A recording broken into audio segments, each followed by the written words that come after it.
Buenas tardes, profesor. Mi nombre es Guadalupe Cocoletti Díaz y en este video explicaré los distintos métodos de separación de mezclas.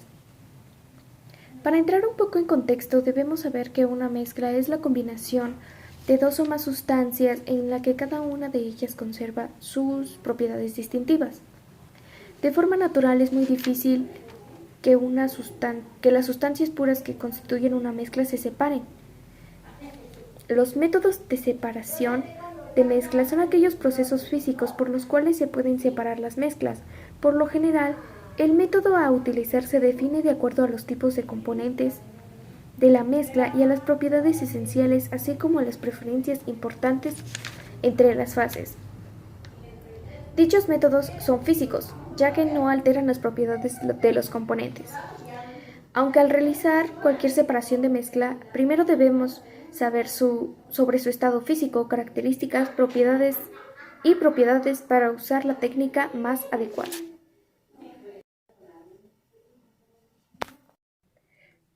Para la separación de mezclas homogéneas está la evaporación, que es un método físico que permite separar un sólido de un líquido en una mezcla homogénea, claro.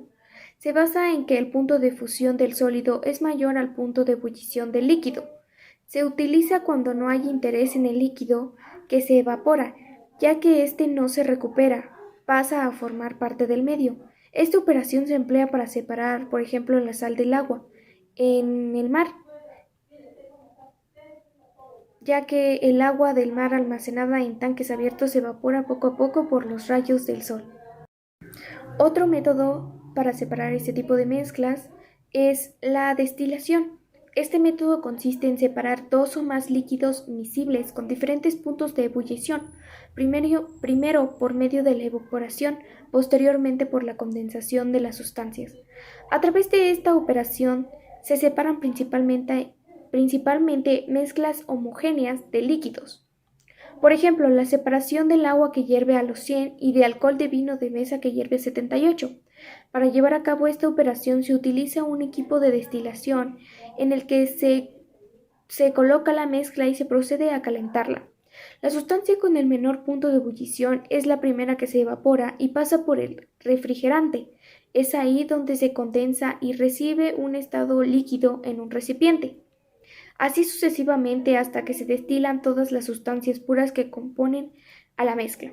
Este método se utiliza para separar las diferentes fracciones del petróleo.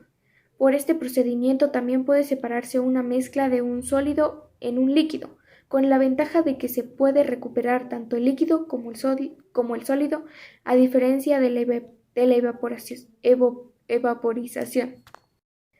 Otro método es la cromatografía.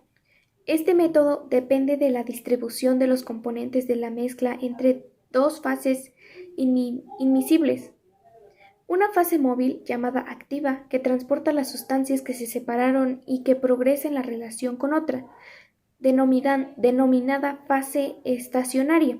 Por ejemplo, por esta técnica se pueden separar los componentes de la tinta de un plumón. Se utiliza como fase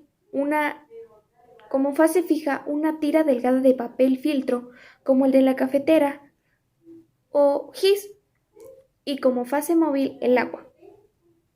El procedimiento es muy sencillo, lo podemos colocar en un poco de agua en la superficie de un plato y en el gis o el papel filtro, marcar un punto con la pluma o plumón y dejar que entre en contacto con el agua del plato.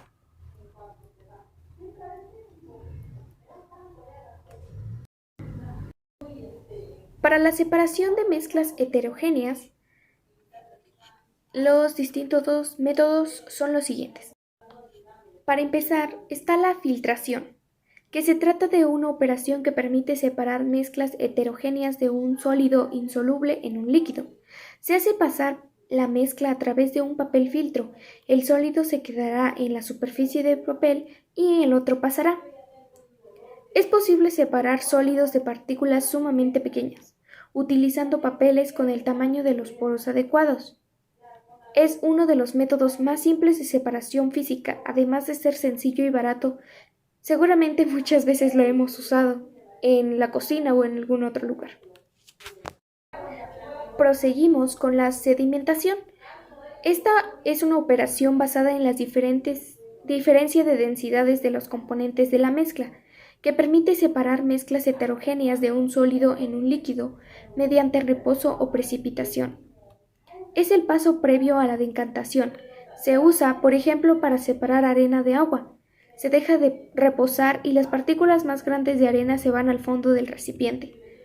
Es a lo que se le llama sedimento. Otro método es la decantación. Se utiliza para separar dos líquidos con diferentes densidades o una mezcla constituida por un sólido insoluble en un líquido. Se trata de un método basado en la diferencia por densidades. Si tenemos una mezcla de sólido y un líquido que no disuelve dicho sólido, se deja reposar la mezcla y el sólido se va al fondo del recipiente. Si se trata de dos líquidos, se coloca la mezcla en un embudo de decantación, se deja reposar y el líquido más denso queda en la parte inferior del embudo. En nuestra casa tenemos muchos ejemplos de mezclas que separamos normalmente por este método, como el agua del tamarindo, el agua de Jamaica y el agua de Jamaica que se cola y se va al fondo, el agua se va al fondo del recipiente. Otro ejemplo más claro y sencillo se podría decir que es cuando nuestras mamás hacen pollo en caldo y por diferencia de densidades la grasa queda en la superficie y pues con una cuchara lo retiramos. Otro método que se utiliza es el tamizado. Es llamada también tamización o también separación manual. Se utiliza cuando la mezcla está formada por partículas de diferentes tamaños. Este método se utiliza para separar dos o más sólidos cuyas partículas poseen diferentes grados de subdivisión. Por ejemplo, cuando los albañiles separan la arena de la grava, utilizan un como colador, se podría decir, y pues es cuando podemos observar el tamizado.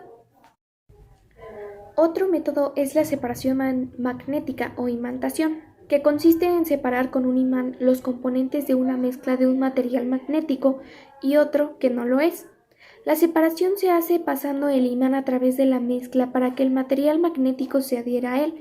Por ejemplo, separar las limaduras de hierro que se hallen mezcladas con azufre en polvo, para lo cual basta con mantener con un imán el componente magnético.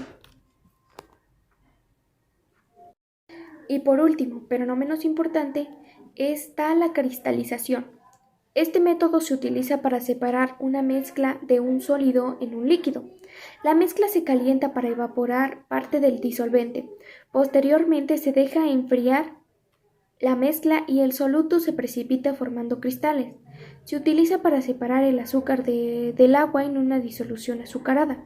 No se puede separar por evaporación, ya que el punto de fusión del azúcar es menor al punto de ebullición del agua y lo que se obtiene es un caramelo y no la separación de las sustancias puras. Y con esto termina el video. Espero que le haya gustado y le haya entendido. Gracias.